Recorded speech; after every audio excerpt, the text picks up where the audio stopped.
नमस्कार, जय हिंद। मैं हूं आयुष और आप देख रहे हैं भारत तक का खास शो मित्र देश। आज हम एक ऐसे टॉपिक पर बात करने जा रहे हैं जो न सिर्फ मिडिल ईस्ट की राजनीति को हिलाकर रखेगा बल्कि भारत की दोस्ती की मिसाल भी कायम कर रहा है। जी हां, अमेरिका और इजराइल के ईरान के साथ चल रहे इस भयंकर युद्ध ने दुनिया को हिलाकर रख दिया है।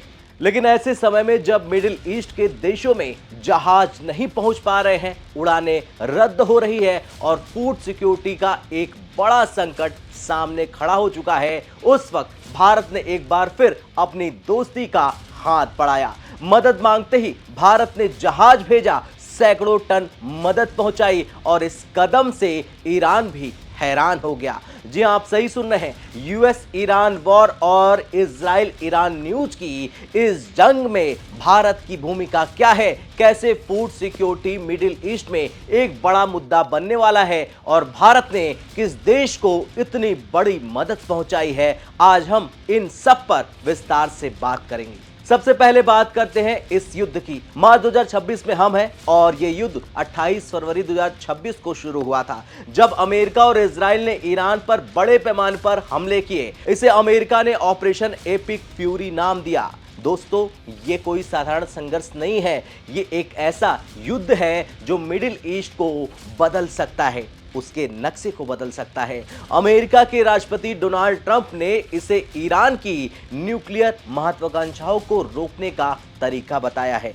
और शुरुआत में ही इजराइल और अमेरिका ने ईरान के सुप्रीम लीडर अली खामनेई को मार गिराया, जो ईरान की राजनीति का सबसे बड़ा झटका था। खामनेई के जाने के बाद ईरान ने जवाबी हमले शुरू कर दिए, जिसमें इजराइल और अमेरिकी ठिकानों और यहां तक कि खाड़ी देशों पर मिसाइल और ड्रोन हमले शामिल हैं। 9 मार्च 2026 तक ये युद्ध अपने 10वें दिन में पहुंच चुका है और अमेरिका और इजराइल ने ईरान के तेल डिपो, मिसाइल साइट्स, IRGC यानी कि इस्लामिक रिवॉल्यूशनरी गार्ड्स कॉर्प्स के हेडक्वार्टर्स और न्यूक्लियर साइट्स पर दनादन हमले किए हैं। ईरान ने बदले में इजराइल पर मिसाइल बरसाए, जिनमें क्लस्टर म्यूनिशंस भी शामिल हैं और इस बीच अमेरिकी सैनिकों की मौत भी हो चुकी है। कम से कम 7 अमेरिकी सैनिक मारे गए हैं। इस युद्ध की वजह से पूरी दुनिया में तेल की कीमतें आसमान छू रही हैं। ब्रेंट क्रूड $100 प्रति बैरल से ऊपर पहुंच चुका है। इतना ही नहीं, कुछ रिपोर्ट्स में बताया जा रहा है कि 20% की बढ़ोतरी भी हुई है। स्ट्रेट ऑफ हॉर्मुज, जो दुनिया के 20% तेल का रास्ता है, लगभग पूरी तरह से बंद हो चुका है। जहाजों की आवाजाही 30% से ज्यादा कम हो चुकी है। ईरान ने एनर्जी वॉर की धमकी दे दी है और अमेरिका ने बिना शर्त सरेंडर की मांग की है ईरान से।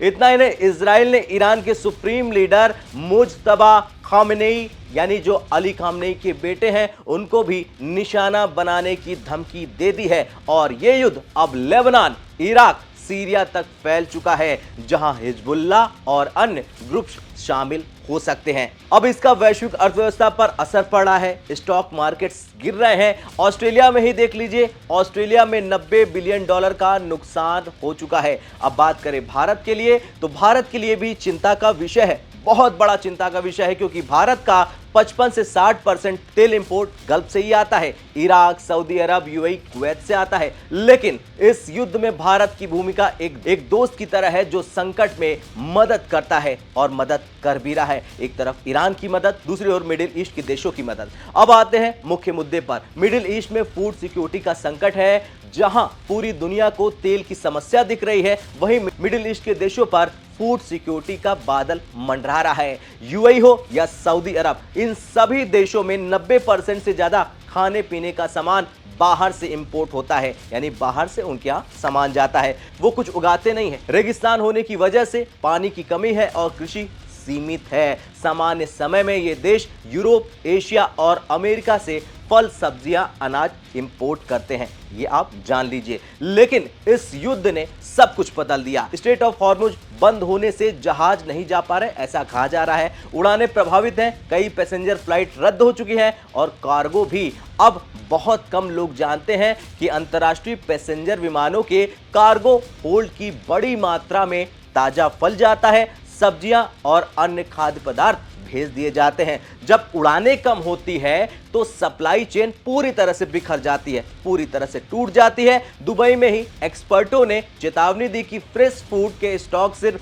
8 से 10 दिन के बचे हुए हैं। अगर युद्ध लंबा चला तो भोजन का संकट गहरा सकता है। और रॉयटर्स की रिपोर्ट क्या कहती है? उसकी रिपोर्ट कहती है कि गल्फ स्टेट्स 2008 के ग्लोबल फूड क्राइसिस के बाद से सबसे बड़े फूड सिक्योरिटी चैलेंज का सामना कर रहे हैं इस वक्त। इतना ही नहीं, हॉर्मुज की वजह से पोर्ट जैसे कि जेबेल अली प्रभावित है और जहाज फुजेराह के पास जमा हो रहे हैं। गल्फ देशों की फूड सिक्योरिटी अब टेस्ट हो रही है। यूएई ने 2016 में फुजेराह में ग्रेन साइलोज बनाए थे जिनकी क्षमता 3 लाख मैट्रिक टन है, लेकिन यह काफी नहीं है। India Middle East agri alliance ecosystem के प्रेसिडेंट सुधाकर तोमर ने कहा कि फुजेराह के साइलोज वॉल्व की तरह काम करते हैं, लेकिन युद्ध में रिस्क डाइवर्सिफिकेशन बहुत जरूरी है। इतना ही नहीं, वियॉन की रिपोर्ट में बताया गया है, जो ताजा रिपोर्ट है वियॉन की, उसमें बताया गया है कि यूएई ने इंडिया से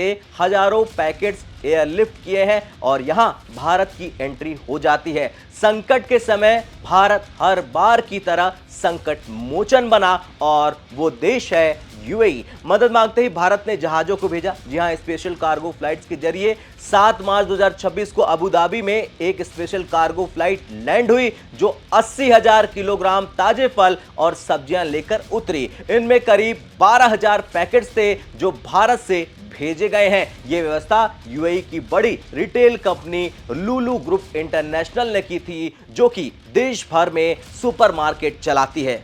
एयरवेज ने ऑपरेट की।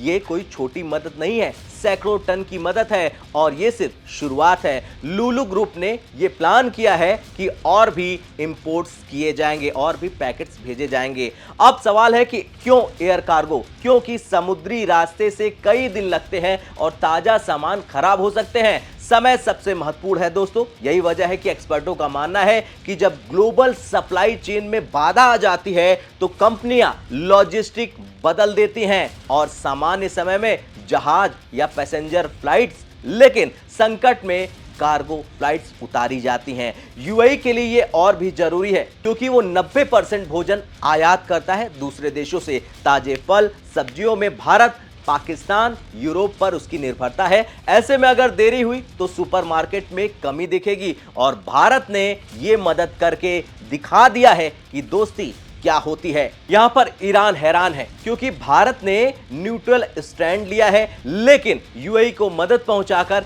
ईरान के प्रभाव वाले क्षेत्र में अपनी सॉफ्ट पावर दिखा डाली है। ईरान ने यूएई पर हमले किए थे, लेकिन भारत की मदद से यूएई मजबूत खड़ा है। वैसे दोस्तों, ये पहली बार नहीं है जब भारत यूएई की इस तरह की मदद कर रहा है। जरा कोविड याद करिए। कोविड के समय जब सारे देशों ने बॉर्डर्स बंद कर दिए, भारत ने यूएई को हजारों टन फूड्स पहुंचाए थे, पैकेट्स पहुंचाए थे और आज 60% से ज्यादा चावल यूएई में भारत से ही जाता है। साल 2022 में जब भारत ने वीट एक्सपोर्ट पर बैन लगाया तो सिर्फ एक देश को छूट दी गई और वो था भारत का दोस्त यूएई। यानी यूएई को भारत ने छूट दी थी। इससे भारत यूएई रिश्तों की मजबूती का पता चलता है। आर्टिकल 370 पर यूएई ने भारत का सपोर्ट किया, जम्मू कश्मीर में पहला निवेशक बना और अब इस युद्ध में भी भारत यूएई के साथ खड़ा है। लेकिन अगर ये युद्ध लंबा चला तो भारत के लिए भी कई चुनौतियां खड़ी हो जाएंगी। मिडिल ईस्ट दुनिया के सबसे महत्वपूर्ण समुद्री ट्रेड रूट्स में से एक है जो गिना जाता है। ग्लोबल अनाज और तिलहन व्यापार का 13 से 15% स्वेज कैनाल से गुजरता है और उर्वरक की बात करें तो उर्वरक का 20%। हॉर्मुज से फर्टिलाइजर और कृषि कच्चे माल आते हैं। अगर ऐसे में इस युद्ध में आवाजाही प्रभावित हुई तो लागत बढ़ जाएगी और ये आप लिख के ले लीजिए। अब भारत के लिए ईरान को 2025 में $1.2 बिलियन का निर्यात किया गया था। आपको दिखा दूं, भारत तक ने आपको ये दिखाया था पूरी रिपोर्ट, जिसमें चावल $747 मिलियन का था, चाय 51 मिलियन की थी और ईरान से 48 मिलियन का इंपोर्ट, जिसमें सेब जैसे फल शामिल थे। लेकिन युद्ध एक हफ्ते से ज्यादा चला तो चावल निर्यात पर असर पक्का पड़ेगा। भारत 60 लाख टन बासमती चावल निर्यात करता है। बड़े खरीदार हैं सऊदी, इराक, यूएई और यमन। ईरान भी बड़ा खरीदार है। अब शिपमेंट धीमी हो जाएगी तो 2 से 2.5 लाख टन सुगंधित चावल पोर्ट्स पर अटक जाएगा। कांडला मुद्रा पर 3000 कंटेनर्स, जहाज नहीं बीमा भी महंगा हो जाएगा। निर्यातक सरकार से पोर्ट चार्ज राहत मांग रहे हैं। दालों पर भी असर पड़ेगा। भारत 50 से 60 लाख टन दालें इंपोर्ट करता है म्यांमार, कनाडा और अफ्रीका से। अगर तेल महंगा हुआ तो फ्रेट बढ़ा तो दालें महंगी हो जाएंगी। चाय निर्यात पर दबाव बढ़ेगा क्योंकि ईरान पहले 15 से 20% लेता था, अब 5% से कम आ गया है। लेकिन ये प्रभावित होंगे जिनमें उर्वरक सप्लाई भी शामिल है। उर्वरक सप्लाई की बात करें तो खादी उर्वरक केंद्र अगर बाधा तो किसान की लागत बढ़ेगी, खाद्य कीमतें प्रभावित हो जाएंगी। लेकिन भारत ने सप्लाई चेन डाइवर्सिफाई की, तुरंत बड़ा संकट नहीं आने वाला है। यह सब आपको समझ लेना चाहिए। खैर, ईरान हैरान है क्योंकि भारत ने ईरान को सपोर्ट नहीं किया, ऐसा कहना है एक्सपर्टों का, बल्कि यूएई को मदद भेजी है। ईरान ने यूएई पर हमले किए लेकिन भारत की मदद से यूएई खड़ा हो चुका है। यह भारत की डिप्लोमेसी है वेस्ट एशिया में बैलेंस की। और पीएम मोदी की इजराइल विजिट, फिलिस्तीन पीएम के दिल्ली आने में, डिप्टी एनएसए के ईरान आने में। अंत में मेरा आपसे एक सवाल है, क्या भारत ने ये मदद भेजकर सही किया यूएई को? हां या ना में कमेंट कर अपनी राय जरूर दें। कल फिर से मिलते हैं मित्र देश के अगले एपिसोड में। तब तक के लिए जय हिंद, जय भारत।